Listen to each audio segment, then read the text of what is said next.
Hello and welcome to Midlife Magic, a unique channel for unique women. We have two lives, and the second one begins when we realize we only have one. Confucius. So many people are struggling to figure out where they're going, what they're doing. So many women are unsure of their future.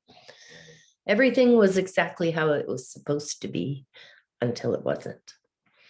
You wake up and wonder, who the hell am I now? And you're feeling guilty because there isn't really anything wrong with your life, but you just don't feel productive. You don't feel focused. You're unsure of the future. My kids were my main reason for living, so to speak. They were my purpose. They were the love of my life. They were my reason for each and every day. And then poof, they were gone. They grew up one year after the other, and I was an empty nester. I felt that I really didn't have anything that I should feel sad, unfulfilled, empty, unneeded about. I had a good life, but those were the things that I felt. And it's really, really important that when we're looking at our life, we take the time to realize there'll always be people that are a lot worse off than us, a lot better off than us, but it really doesn't matter because ultimately what matters is what you feel inside. So as I said at the beginning, we have two lives, and the second one begins when we realize we only have one, and that's Confucius. So this can happen on so many fronts. It can happen physically. Something happens that's a major health wake-up call for us. It can happen mentally. It can changing in hormones, changing in lifestyle. It can happen emotionally, empty nest, death of a loved one, divorce. It can happen spiritually. There are so many areas of our life that these things can just jump in and shake it all up for us and give us that big wake-up call or that, what do I want now? In my case, I knew there had to be more. I wanted more. I'd always been a really vibrant person, a little bit on the cheeky side, loved to have fun. But all of a sudden, there was this big void in my life. A lot of our friends had been built around our daughter's friends. And that caused or resulted in a lot of change. People move on, people do change. So I began my quest to find my purpose. Do anybody relate to that? Our purpose. It's up to us. We have to find our purpose, to find fulfillment. What's your why? What's your purpose? How many times have I heard that question?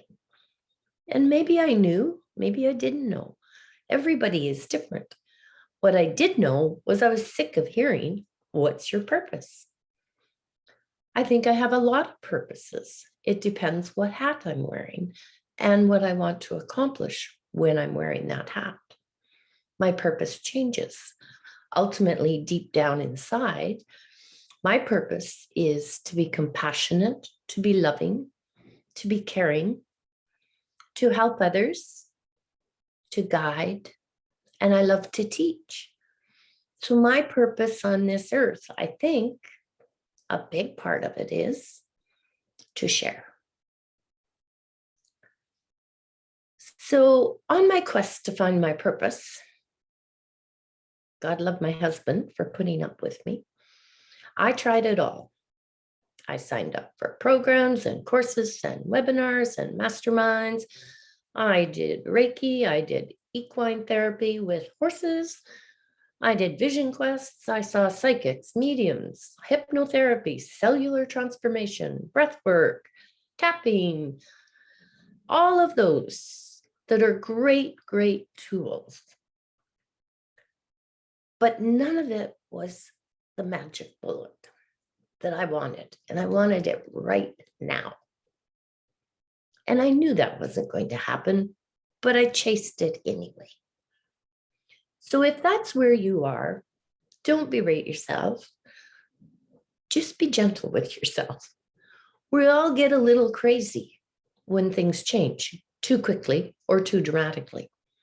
So cut yourself some slack. Someday you'll look back and you'll laugh at some of it. Like me leading a horse around a ring, dancing to music. I love horses and I love the idea of healing with horses, but I don't dance with horses, but I was trying it anyway. So what does it take to wake the sleeper, the tiger inside you? What does it take to emerge, be energized, and embrace the future? Don't you love all those taglines? How do you get from existing on autopilot to excited for the now and the here? How do you connect with your essential self? Who is your essential self? I can hear you. I can't do this. I can't do this. Well, guess what? I dare you not to. And if not now, when? At the end of whatever it is that you're doing or chasing or trying, there is one truth. The answer is an inside job, and you are 100% responsible.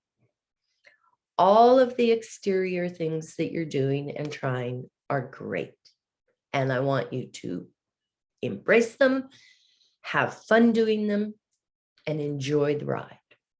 But just know, if you don't dig deep inside, it's not going to make the difference that you really want and that you really seek. If there isn't anything else that we should have learned over these past couple of years, is that the only thing constant is change. Now, I'm a list maker, an organizer, a planner. So something like this last couple of years put me into a tailspin. I thought I had been just going along, things were getting better. I was getting my life pulled together, adjusting after empty nest, adjusting after a massive wildfire that evacuated our entire city, pulling myself together. I had my path, I was on my lane, paddling my boat down the river, just going along with the flow. And then the world shut down. Do you know what that does to a personality that plans, executes, makes lists? It knocks me for a loop. There I was, back at the beginning, but not quite as far back as I could have been. Because now I had more tools, I had more experience. I trusted myself more. I wasn't afraid to stand up and say, this is how I'm going to do it. It doesn't matter what the masses are doing. It matters what I'm doing. And that's what I want for you. There is no one size fits all cookie cutter process in this thing called life. There are many, many programs. There are many, many courses. There are coaches. There are guides. There are mentors. And I encourage you, find what works for you. But just know, just because it works for one person, it may not work for you. And then that's okay.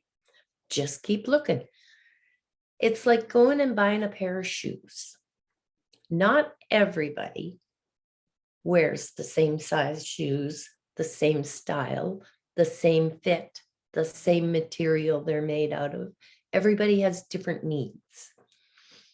Everyone is living a a completely unique experience on this earth. And although we may think, well, there are thousands that have it a lot worse than me, or there are thousands that have it a lot better than me, or it might be a little tougher, or it might be a little easier. We are still living our life and experiencing it our way, whatever that might be. So what might knock me down may not knock you down. And what knocks you down may not knock me down. Everyone is different.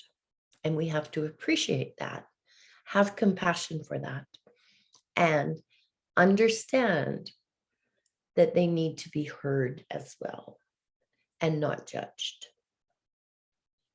and helped. Every day is a new day.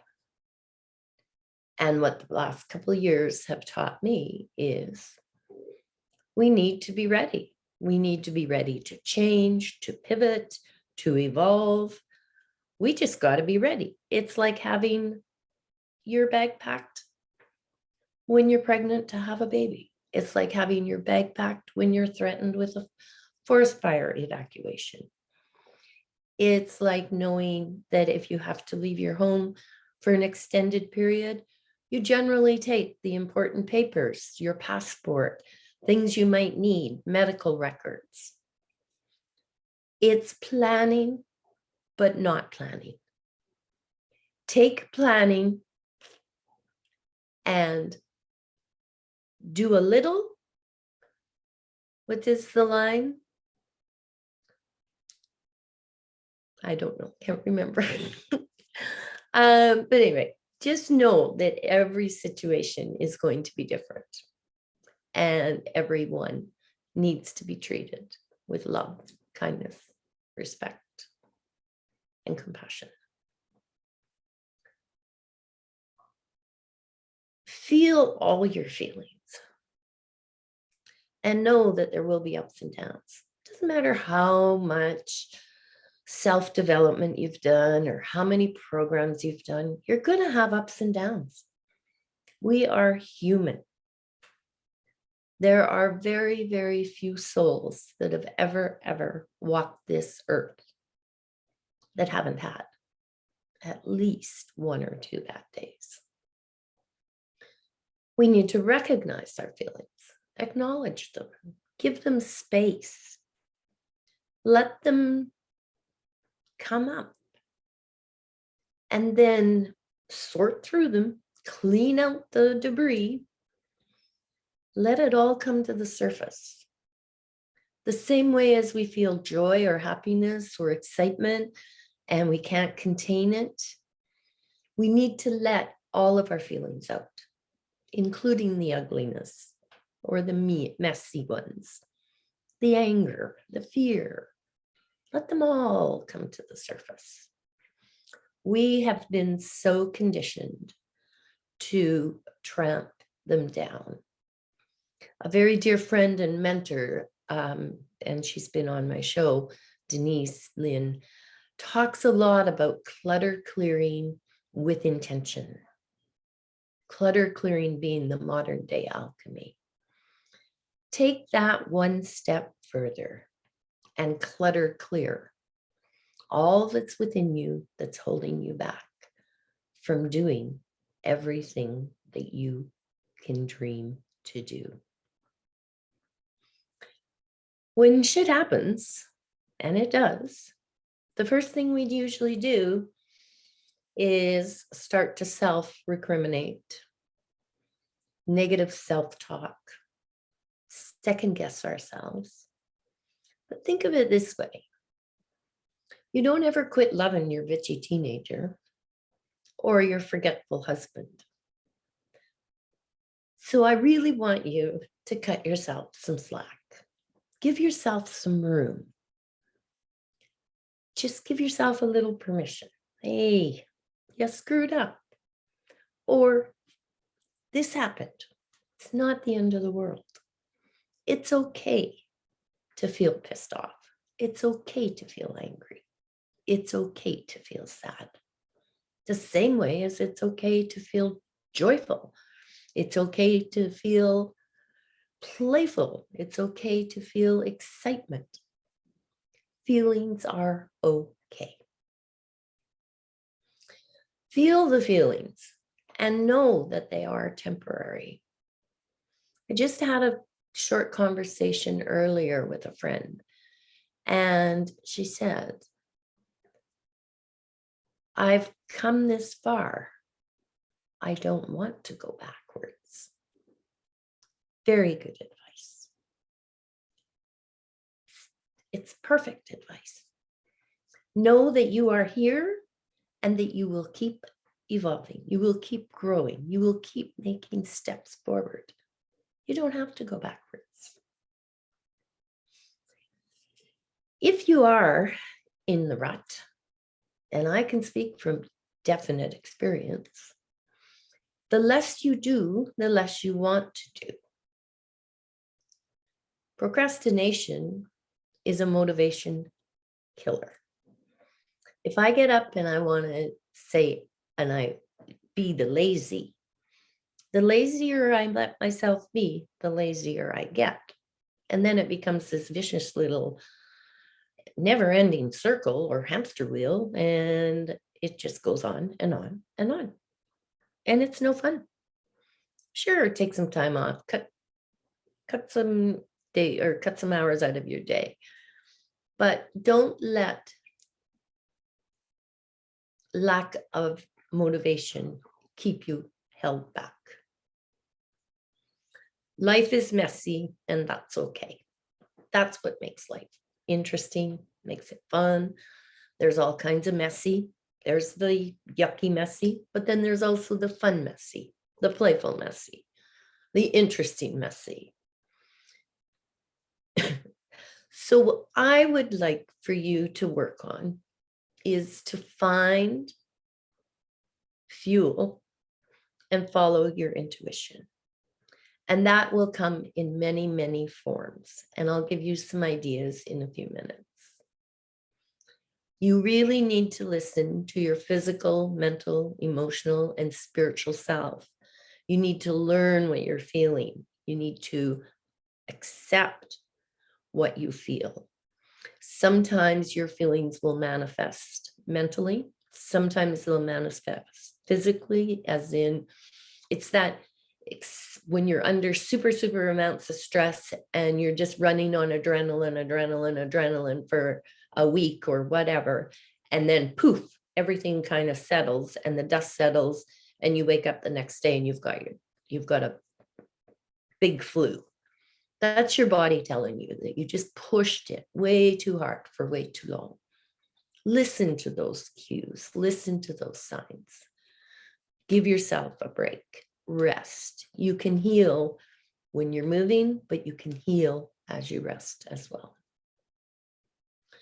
In the beginning, you will look for excuses. I'm too busy. I've got this to do. I've got this to-do list, this to-do list. I got to go here, got to go here. I got to get this, got to do this, got to do this. Those are nothing more than excuses. To really, really care for yourself and to find what we want to call our purpose, you need to hold yourself accountable. Be 100% responsible. The accountability could be in forms of, depends what works for you. If it's check marks on a list, great. If it's a chart with little gold stars, go for it. There is no right, no wrong way. Figure out what works to hold yourself accountable. So some of the steps that I'd like to share with you, and it is only just really grazing the surface because every single person is so individual and so different. You'll hear lots of people talk about meditating or doing yoga or journaling, or there's hundreds and hundreds of things out there. And if you feel like none of those work for you, that is not an excuse for you not to participate. Find what works for you. No matter how off the wall it might seem compared to other people or how different, doesn't matter. It's for you, it's yours. So, number one, step one, find your outlet. Find what works for you to express yourself.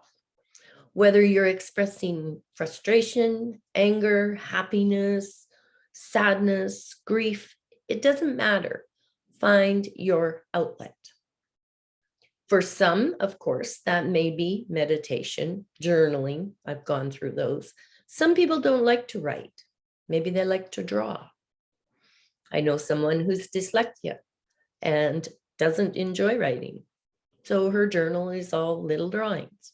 Nobody's going to see it. You don't have to be, I don't know, some big time artist. You just need to make stick figures if you want. But find your outlet. Could be gardening, could be drumming, could be clutter clearing.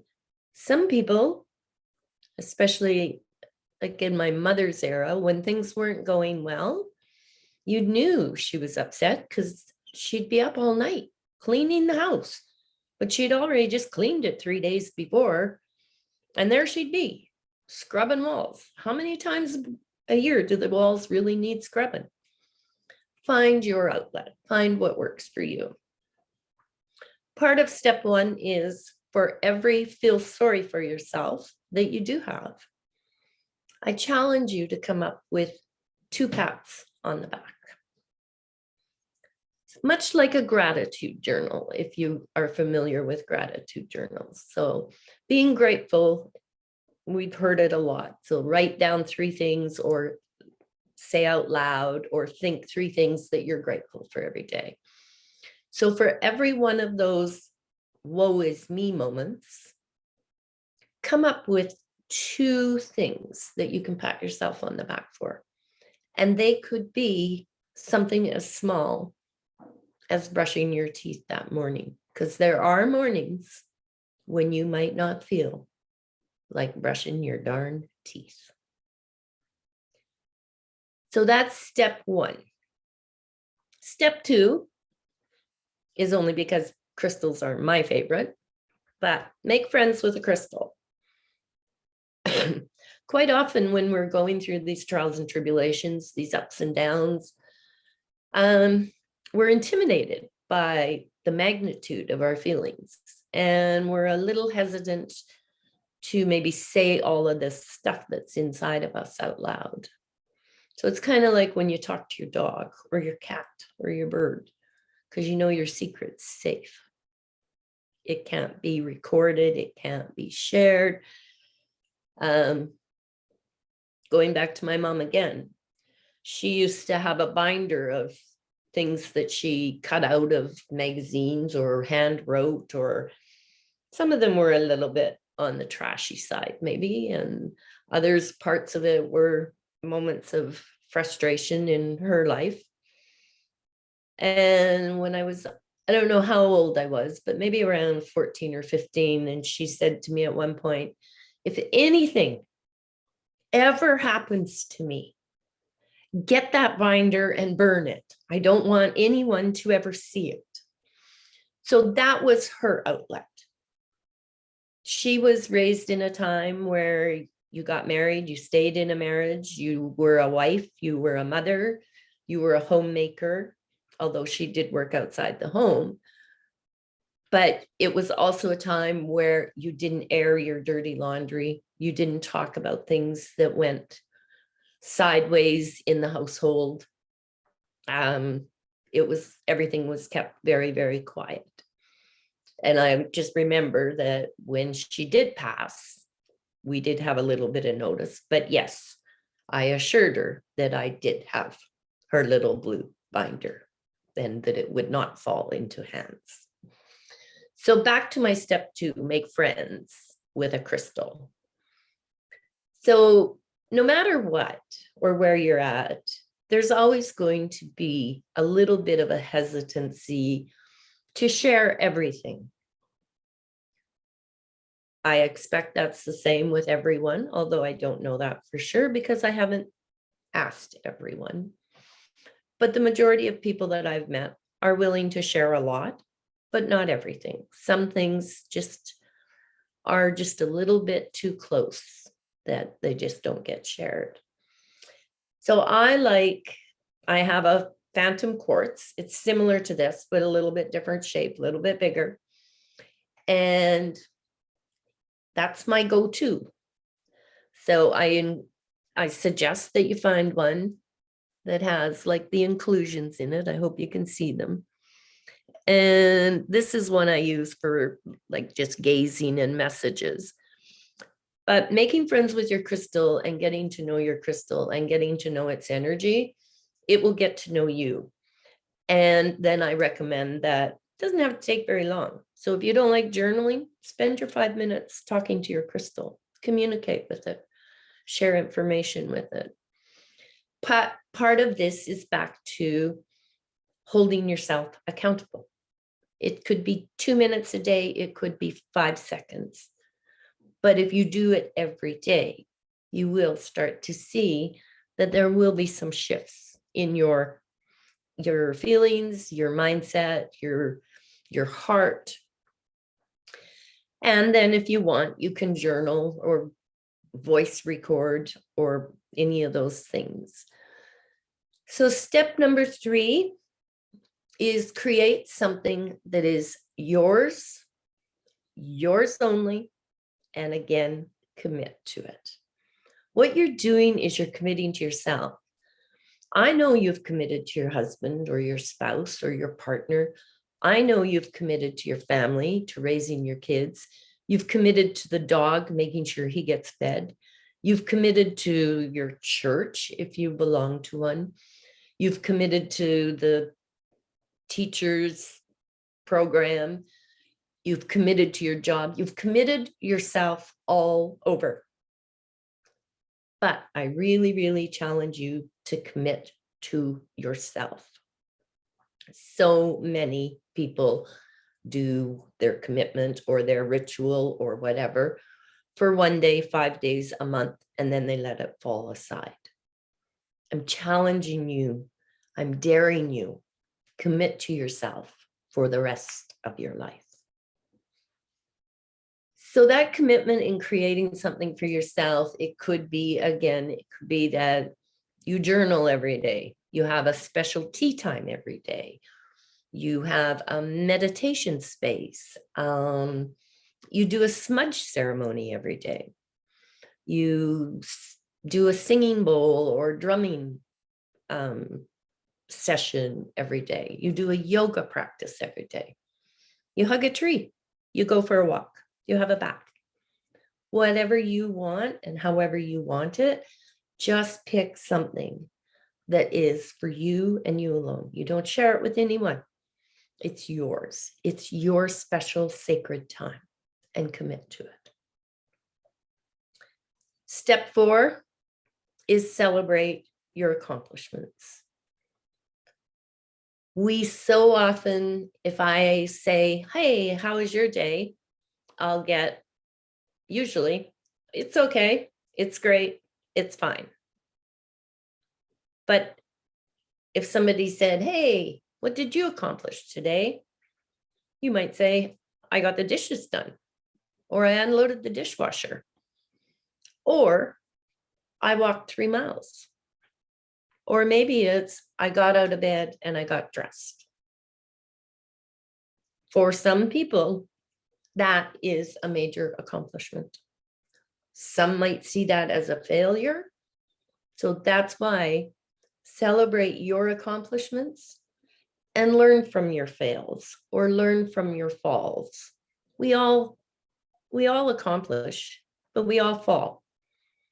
So acknowledge both sides of it and give yourself room to grow. Give yourself a pat on the back. And number 5 is treat yourself. Even if it's once every 3 months, have your treat scheduled. Might be that you go to this soft ice cream store for a soft ice cream once a month. Or it might be you go to the flower store and you buy one single flower once every 3 months. Treating yourself doesn't have to cost a lot of money or put you in debt or be expensive or over the top. It could be popping popcorn and then sitting down to watch whatever your favorite crazy show is. That is my wish for you, is to just know that we are all different. There is no one way for us to all navigate this crazy world, this chaotic life we have. And everyone should be treated with love, compassion, caring. We need to be kind to each other, be without judgment. And everyone's journey is their own. And we should do all, or should want to do all that we can to get them to where they want to go. For so many people in the world right now, I feel that there's a lot of disconnect and a lot of loneliness. And for that, I say, reach out, connect, find, if you can't find anybody in your actual community, or there you have limited access to people, then find a Facebook group or a mastermind or any kind of a group that kind of calls to you. Maybe it'll be a new interest. If you like certain things, if you like crystals, Google crystal groups or jump in on mine. Ask me questions. Just remember that wherever your intention goes, energy flows. And I want your intention to take you far and wide. And I look forward to chatting with you again soon. Much love.